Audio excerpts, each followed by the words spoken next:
Once upon a time, there was a little girl named Heidi who lived with her aunt in the Alps, the highest mountains in Switzerland. One day, her Aunt Deet decided that Heidi should go and live with her grandfather, even higher up in the Alps mountains.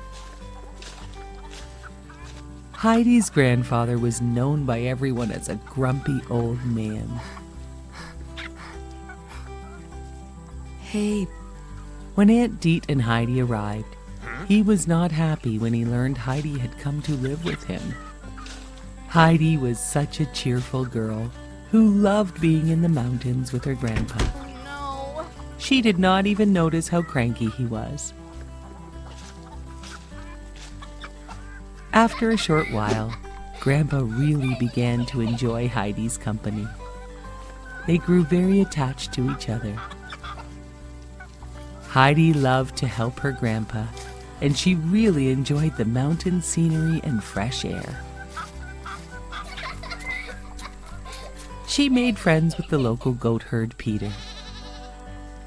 They had so much fun playing with goats and running through the mountain meadows.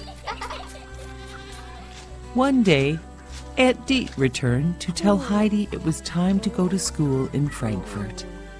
She would live with the Sussman family and their daughter, Clara. Heidi and her grandpa were very sad to say goodbye as she left for the big city of Frankfurt. When Heidi arrived in Frankfurt, she was taken aback by all the hustle and bustle of the big city. Heidi met the Sussman's governess and their daughter Clara. Clara was confined to a wheelchair, as she had been sick and her legs were not working properly. She was very excited to meet Heidi. The two girls became great friends. Heidi would sometimes play a little too wildly for the governess. The governess became very strict with Heidi. Heidi was sad. She was not used to city life, let alone being indoors so much. She felt trapped in the city and longed for her grandpa and their happy life in the mountains. The governess called Aunt Deet and explained how she was worried about Heidi. Aunt Deet came and took Heidi to the doctor. The doctor told Aunt Deet, Heidi needs to return to the mountains and she will feel much better. Heidi was so excited when she heard the news. She told Clara how much she would miss her, and then Aunt Deet took her to see her grandpa.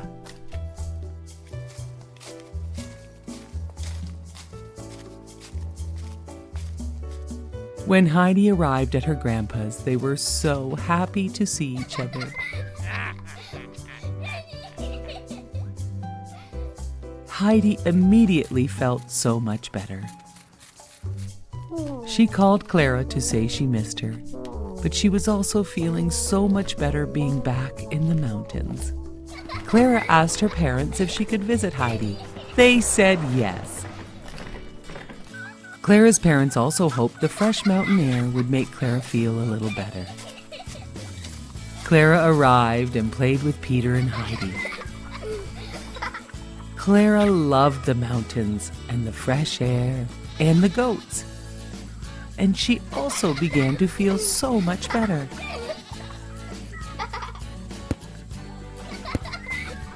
One day, Clara thought she might try to walk. And it was a miracle.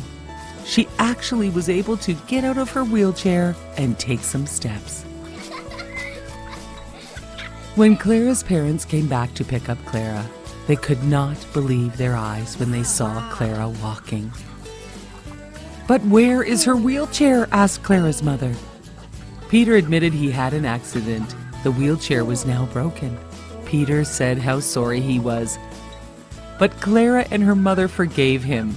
"You helped me learn how to walk, Peter," said Clara. "And for that I am forever grateful." It was now time for Clara to return to the city. They all hugged and promised to remain friends forever. Grandpa declared Clara's miraculous recovery to be a miracle of the Alps mountains and true friendship. Everyone lived happily ever after, exchanging city and mountain visits forever. Once upon a time, there was a man and his wife that had wanted a baby for so long, but had never had one. One day, the wife gave her husband the awesome news that they had waited so long for. They were going to have a baby. They lived in a house overlooking a big garden full of fresh vegetables and flowers. Sadly, the garden was protected by a high wall with barbed wire on the top. The mighty witch who lived there wanted no one in her garden. Everyone was very scared of the mighty witch. One day, the wife was so hungry for the fresh radishes. She saw them growing in the witch's garden, but she knew she could not have them. Although she really, really wanted them, she thought she might die if she did not have them. Her husband worried so much about her. She told him, "I think I will die unless I can have some of those radishes that grow in the witch's garden." Her husband waited for nightfall so he could climb over the wall to get her some of the witch's radishes.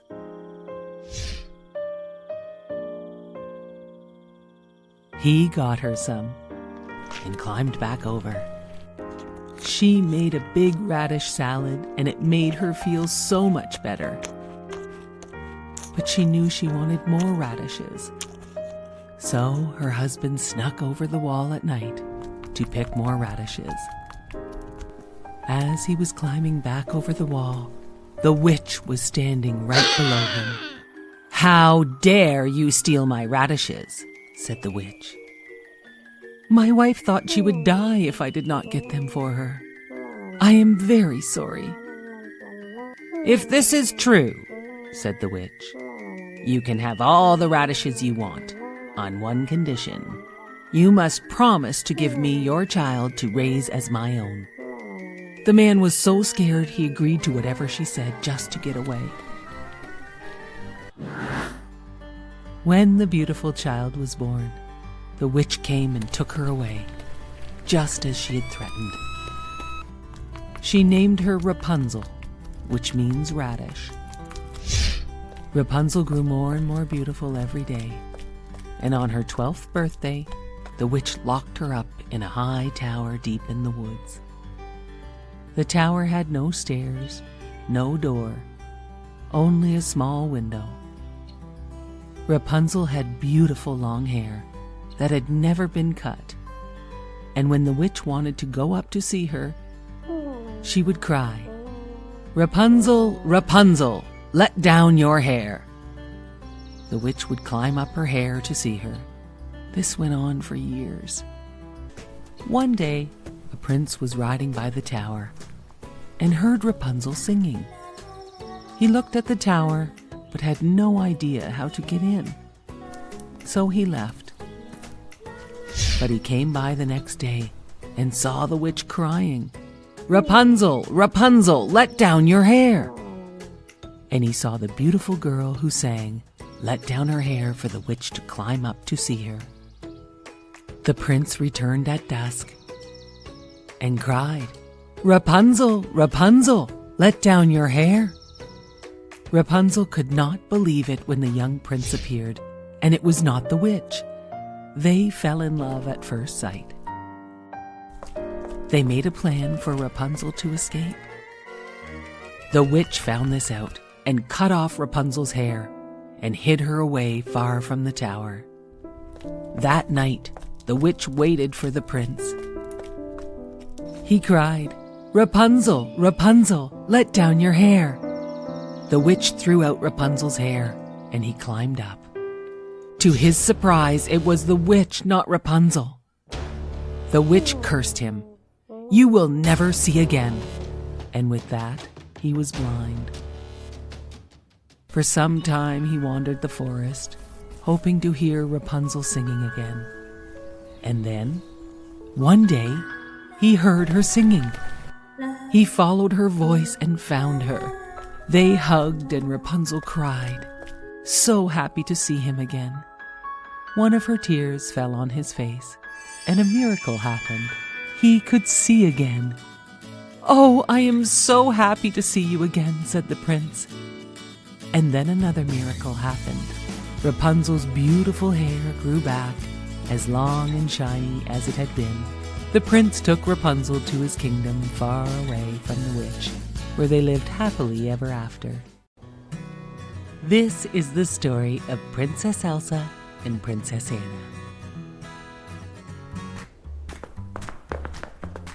When they were little girls, they were best friends. Princess Anna was one of the only people in the world that knew Princess Elsa's secret.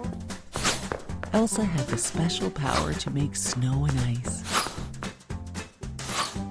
One night, Elsa used her secret power and filled the grand ballroom with snow so the sisters could play.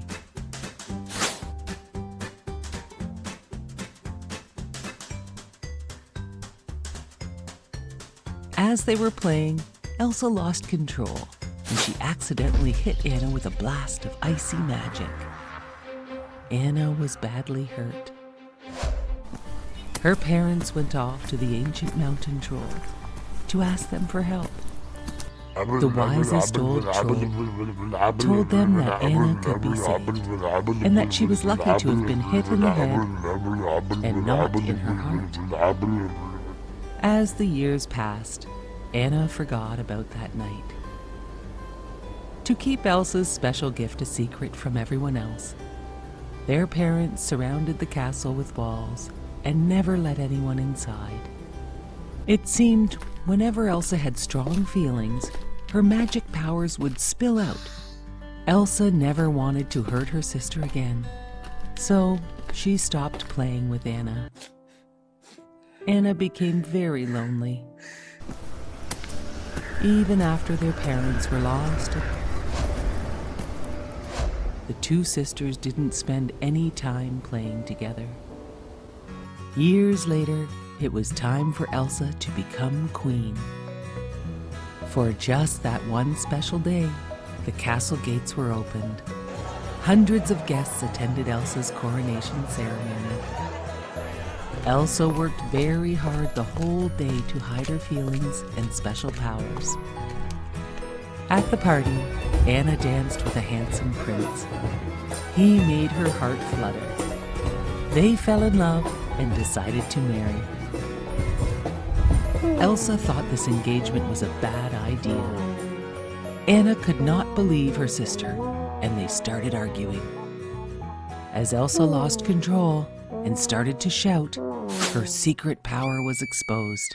As ice shot from her hands, everyone stared in shock. Now they all knew her secret. Elsa ran out of the castle and fled to the mountains. It was summer, but Elsa's power had created a terrible winter storm. Anna felt terrible and ran off to find her sister, despite the bad winter storm. She met a magic snowman along the way named Olaf. Olaf knew where they would find Elsa and agreed to help. Olaf led Anna to a beautiful ice palace that Elsa had created with her powers. Inside, Anna found Elsa and told her about the terrible storm. Anna told Elsa she must come back and help, but Elsa did not want to hurt anyone, and they started fighting about her return. As they fought, a wave of magic burst from Elsa and struck Anna in the heart. Elsa knew what she had to do. She had to find the trolls and ask how to reverse the magic which was now freezing her sister. Olaf agreed to help. Elsa and Olaf found the ancient mountain troll, and he said, "Only an act of true love can thaw Anna's frozen heart." Elsa brought Anna back to their parents' castle to find the prince Anna was to marry, as he could save Anna with his true love. He laughed when he saw her and threw the sisters in the dungeon. "I only pretended to love her to get the castle and kingdom," said the prince. Afraid and locked in the dungeon, Elsa looked at her frozen sister. All of a sudden, the prince came in with a sword. He swung it at Anna, and the sword shattered on her frozen body. Elsa grabbed her and held her frozen sister tight, and suddenly, Anna began to thaw. As Olaf watched them, he remembered the wise old troll and what he said. An act of true love will thaw her frozen heart. The two sisters' love had saved them and their kingdom. They were best friends again. Even in the summer, Elsa always made Olaf snow so he could never melt. And now the castle gates were wide open. The evil prince was long gone, and they all lived happily ever after. Simba the lion carried a heavy burden for such a young lion, as he thought he was responsible for the death of his father.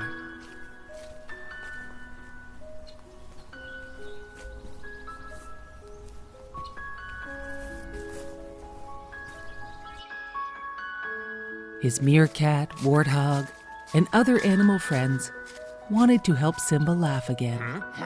"You must put the past behind you," they all told him. "Hakuna Matata."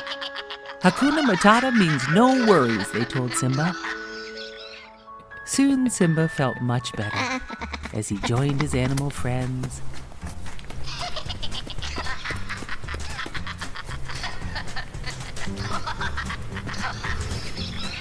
Swimming in the river and enjoying nice long days. As long as Simba did not think about his father's death and the painful memory of his Uncle Scar, telling Simba that he was responsible for his father's death. Scar had told Simba to run away. Simba felt like he was always running away. One day, while playing, a beautiful lioness chased Simba's friend the warthog. She wanted to eat him. The warthog was very scared. Simba saved his warthog friend and then realized the lioness was his old best friend from childhood, Nala. Simba had run away from his Pride Land so long ago. Nala and all the lions and all the other animals missed him very much, and she told them they needed Simba to save them from Scar and the hyenas. They were destroying the Pride Lands. "Please come home," asked Nala. "You are our only hope." Simba was not yet ready to return, and he sat and talked to Nala all night, and they kissed and had a private embrace. "You can't change the past. It's all my fault," said Simba as he walked away from Nala. Close by, a wise baboon called out to Simba. "You're Mufasa's son," he reminded Simba. "He lives in you," said the old baboon, and he reminded Simba of that. The baboon led Simba to a pool of water and told him to stare hard at his reflection. Suddenly, the clouds parted and the water changed shape, and Simba saw his father, Mufasa. "Remember who you are," Mufasa said from the stars. "You are my son and the one true king." Simba was afraid of what he knew he must do. The baboon all of a sudden hit Simba with a stick. "Why did you do that? It hurt," asked Simba. "Doesn't matter. It's in the past," said the baboon as he tried to hit Simba again. Simba ducked, avoiding the hit. "See," said the baboon, "the past can hurt, but you can either learn from it or run away." Simba understood this lesson and decided to return to his father's land, to save it from the hyenas and challenge his Uncle Scar. "I must fight for this, or who will?" "We will," answered Nala, the warthog, baboon, and meerkat. "We are with you until the end."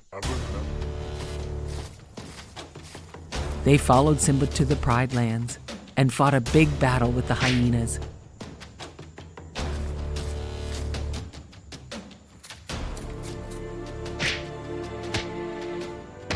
Simba fought his evil Uncle Scar.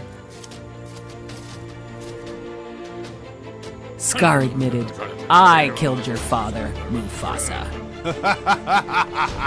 When Simba heard this, a great anger surged through him. Anger for the death of his father. Anger for years of guilt. Anger for the destruction of his home, the Pride Lands. With a great roar, Simba flipped his uncle over the rock. Scar was defeated. Simba roared and finally claimed his rightful place as king. Nala was waiting for him and told all the animals that Simba was now king of the land. As news of Simba's return spread across the vast land, all of the animals once again roamed free. The land began to heal, and Simba and Nala ruled as king and queen.